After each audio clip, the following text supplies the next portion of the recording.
एक बार की बात है। किसी शहर में एक बड़े से पेड़ पर एक पक्षी रहता था जिसका नाम था सिंदूक। सबसे चौंकाने वाली बात यह थी कि उस पक्षी का मल सोने में बदल जाता था। यह बात किसी को भी पता नहीं थी। एक बार उस पेड़ के नीचे से एक शिकारी गुजर रहा था। शिकारी उस पेड़ के नीचे आराम करने के लिए ठहरा।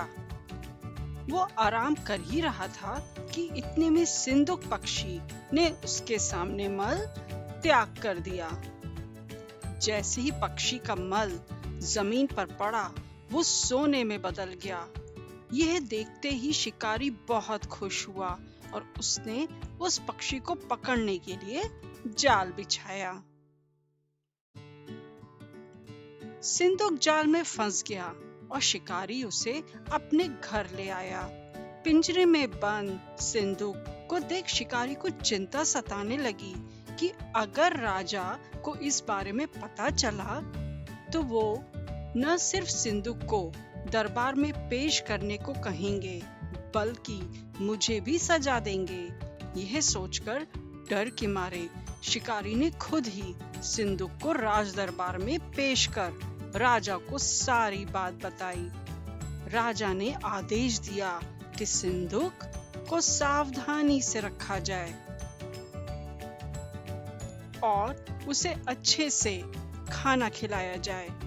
ये सब सुनने के बाद मंत्री ने राजा को कहा, आप इस बेवकूफ शिकारी की बात पर भरोसा मत कीजिए।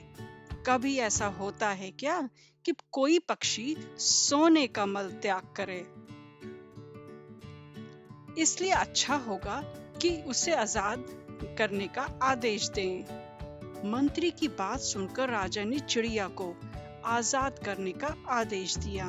सिंदूक उड़ते उड़ते राजा के दरवाजे पर सोने का मल त्याग करके गया। यह देखते ही राजा ने मंत्रियों को उसे पकड़ने का आदेश दिया, लेकिन तब तक वो पक्षी उड़ चुका था। उड़ते उड़ते सिंदूक कह गया, मैं बेवकूफ था जो शिकारी के सामने मल त्याग किया। शिकारी बेवकूफ था जो मुझे राजा के पास ले गया। राजा बेवकूफ था जो मंत्री की बात में आ गया।